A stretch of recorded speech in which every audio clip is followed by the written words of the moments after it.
Hi, everybody. Welcome to the second segment, episode 298 of Sold with Updike Pugh. I'm Jeff Updike. I'm Weston Pugh, and today in the second segment, we thought we would piggyback off of last week's option period and discuss about what happens when you're inside of it, both for buyers and for sellers. This is a really important time with the contract. It is. And just to describe what an option period is, an option period is the period that the buyer has the unrestricted right to terminate. And traditionally, it's a negotiated number of days. Traditionally, it ends up 5 to 10 days. And it's inside this period that the buyer does all their due diligence, which basically means does inspections, make sure that they're comfortable with the condition of the property, do any secondary inspections that need to be done. This is when I was getting licensed at the term unilateral, because this is the point in the contract where the buyer is in control of it and can terminate for any reason. Typically, the option period is going to be between 5 and 7 days, depending on the heat of the market. Also, there's a nominal amount of money that is actually deposited also with the title company. This money actually comes back to the buyer at the closing table when they close. If they don't, it is then given to the actual seller. So what do buyers typically do what's the first thing they need to do in this option period? The first thing they need to do is their mechanical inspection. Exactly. And the mechanical... You tell them mechanical, because when I hear mechanical, I'm thinking car, and that's not what we're talking about. No, the mechanical really covers the mechanics of the house, the plumbing, the heating, the air conditioning, the foundation, the electrical system. It's the overall inspection of the property itself. And typically during these periods, Jeff and I are ready and have that set up so that it can flow quickly and we can actually do it at the front end of that option period. The reason why we typically want to push, and most agents do, to get that done is if anything is called out that needs to have, as you said in the intro, a secondary set of inspections, we still have time to get that done. If there's a situation where we know that there might be some unlevelness in a foundation, or we've got concerns that we can see up front, that can actually be done in tandem. So if we needed to have an engineer come out and evaluate the foundation, that can be done in tandem with a mechanical inspection. Yeah, and there's a big difference between calling a foundation company and calling an engineer and paying for it. And tell us what the difference is. The difference is if you call a foundation company out, chances are you need to have foundation work done. 100%. If you call an engineer, you're going to pay for that report. And it's really an unbiased evaluation of what they recommend be done to that foundation, if anything. I mean, we've had a lot of reports that engineers do where they will find unlevelness in houses. Like they'll find the bedroom is, half an inch lower than the main part of the house. But many houses out there are just unlevel, and they're not going to be, you would do more damage trying to correct any of that than getting benefit. And they actually say the house is what the house is, and it's just kind of one of the times to leave it alone.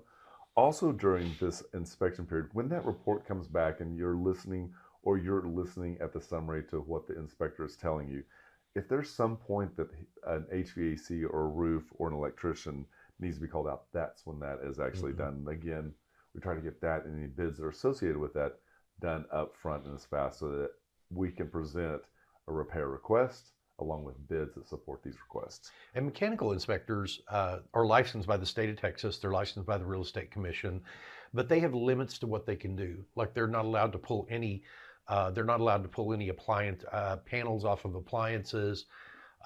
They can pull the panel off of the electrical panel, the cover of the electrical panel, but that's really just so they can see inside and see what the connections are. And surprisingly enough, even on brand new homes, there are things that are found in there. Absolutely. And I think that is probably one of the biggest misconceptions that is out there, is that if you're buying a brand new home that it doesn't need to be inspected, it could not be further from the truth. And this is the line that you're going to hear from a new home sales counselor. The city comes out and does their inspections, and that's really a half-baked truth, because they're only coming out there just to verify and stamp permit and let them proceed to the next. They're not testing every 110 outlet. They're not testing to make sure that the dishwasher is hooked up and that drain line is not clogged. So that is a really big concern that I have for new home construction. And one of the things that we're running into now in our marketplace is that, if a home was built, Most builders used cast iron for all their waste piping system, the sewer pipes, up until sometime in the early 80s. And then there was the switch over to using PVC pipe. And like we have a house under contract right now that was built in 1983. And we had to have it scoped anyway, just because we wanted to make sure that if it had cast iron, it was in good condition. If it didn't, we just wanted to know that. Absolutely. One of the other things that I think that we've talked about what buyers can do during the option period, and for a seller, it starts before it actually is brought on the market. And sellers can actually do their own pre-inspection on a house. Therefore, they're aware of what items could come up or will come up and can make changes either A, based on the pricing, or opt to go ahead and make those repairs now, just to make it that much easier for a buyer to come in and say, yes, this is the house that we would like.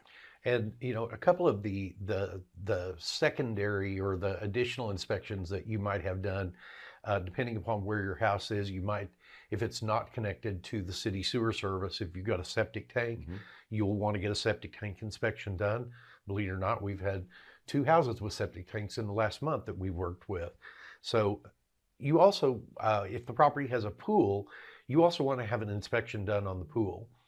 Most mechanical inspectors do not inspect the pool itself.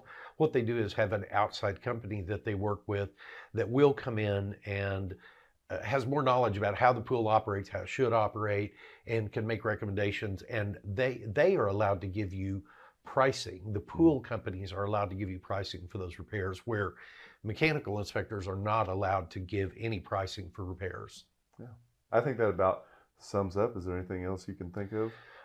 You touched on getting all of this done and within the option period, and you also touched on the fact that we have to negotiate repairs and put together a repair amendment. Correct. And have everybody sign off in it before the end of the option period.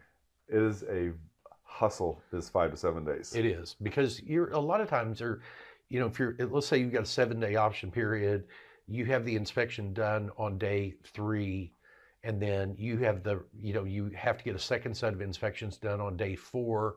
You put your repair amendment together and it goes to the seller, and there's day 5.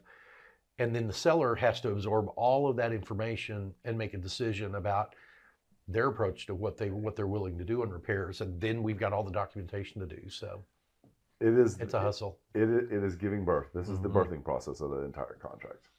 So hopefully you found this helpful. If there's any part of this that didn't make sense, please reach out to us. We'd be happy to talk to you about that. And if there's any other subjects that you'd like for us to discuss, just let us know in the notes. And just remember to like and share, and also that we want to be your realtors for life.